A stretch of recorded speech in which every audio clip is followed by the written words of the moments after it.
Una de las personas que lo ayudó a transcribir ese libro, porque una vez que estaba terminado de pegar, le daba mucha flojera transcribirlo y convertirlo en un libro.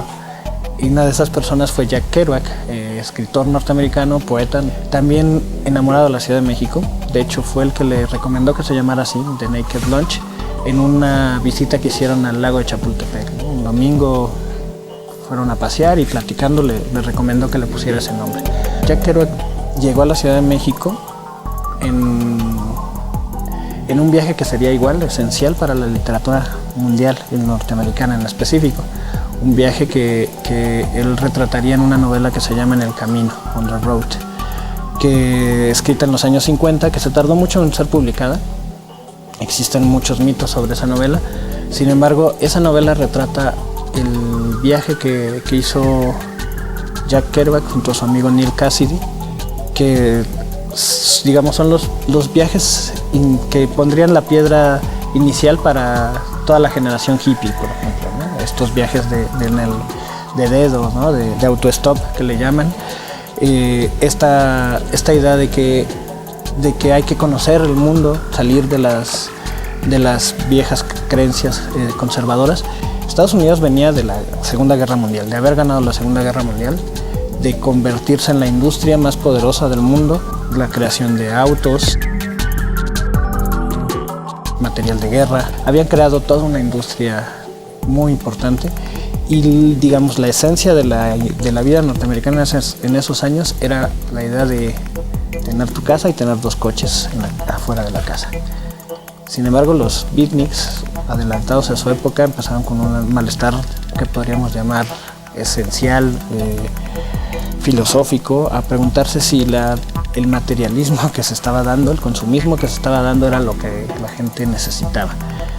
Los beatniks llegaron a la conclusión de que no, y una de esas obras esenciales es justo En el Camino.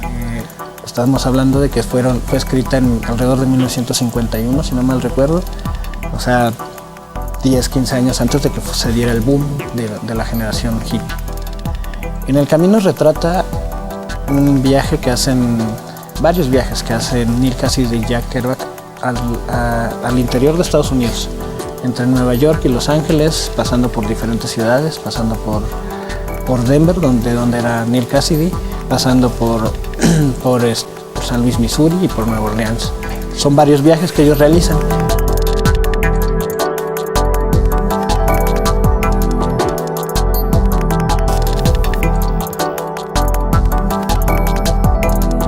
En el último viaje deciden venir a México. Salen de Denver después de una fiesta, hacia las 6 de la mañana, y agarran un auto completamente destrozado, un auto del 47, y hacen ese viaje desde Denver, Colorado, hasta la Ciudad de México en alrededor de 6 días, sin parar o sin detenerse. Cuando llegan a la Ciudad de México, donde cruzan la frontera y se dan cuenta de que México es otro país, un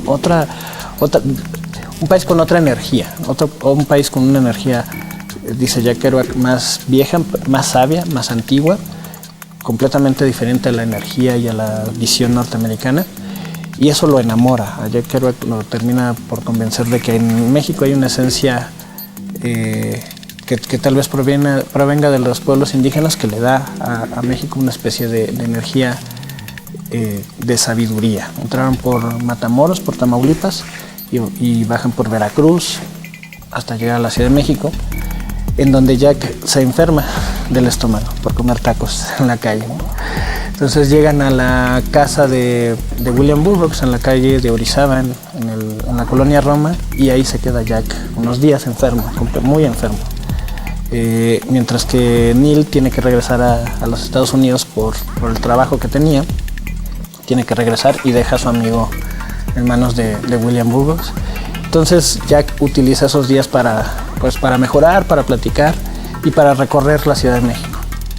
Ese viaje lo convence de que en México encuentra una esencia diferente, más natural, por decirlo así, y lo hará regresar varias veces. Él regresará alrededor de 3 o 4 veces a la Ciudad de México y escribirá pues varias obras, varias novelas inspiradas en la Ciudad de México. Una de ellas es Tristeza, que es la historia de una prostituta mexicana de la cual él se enamora. Y otras son 2 libros de poesía, que es uno que se llama México City Blues y Orizaba 210 Blues. Una de las características de la poesía y de la obra de los beatniks en general, pero de Jack Kerouac en particular, es que buscaban retratar dentro de la literatura el beat del jazz. En esa época el jazz estaba, había músicos como Charlie Parker, por ejemplo, que era un bebop, que es un beat muy particular, que él trataba de retratar en sus obras, en su literatura, en su poesía. Entonces es un beat muy particular a la hora de narrar, a la hora de escribir poesía. Tiene un ritmo muy particular.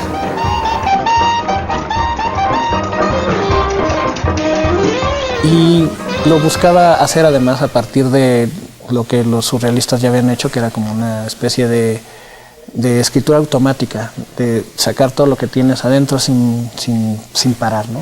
Uno de los mitos de En el Camino es que Jack Kerouac lo escribió de un solo tirón en una hoja de mimeógrafo, que son unos aparatos que ya no existen, pero digamos que son como fax, donde él escribía y no tenía que cambiar de hoja. Existe una versión, o sea, sí existe un libro, digamos una versión del libro que está escrito en estas hojas de mimeógrafo. Sin embargo, Jack Kerouac sí trabajó muchísimo en el camino. Lo revisó muchísimas veces, se lo dio a leer a varias personas. Sin embargo, fue un libro que se tardó mucho tiempo en ser publicado. Muchas editoriales se lo rechazaron, alrededor de 17 editoriales le dijeron que no. Se tardó alrededor de 10 años en salir publicado. Cuando sale publicado se convierte en un éxito avasallador y impulsa a muchos chicos a salir a la autopista a pedir autostop, ¿no? Es un libro que una de sus características es la influencia que tiene la cultura popular del siglo XX norteamericano, sobre todo en los años 60.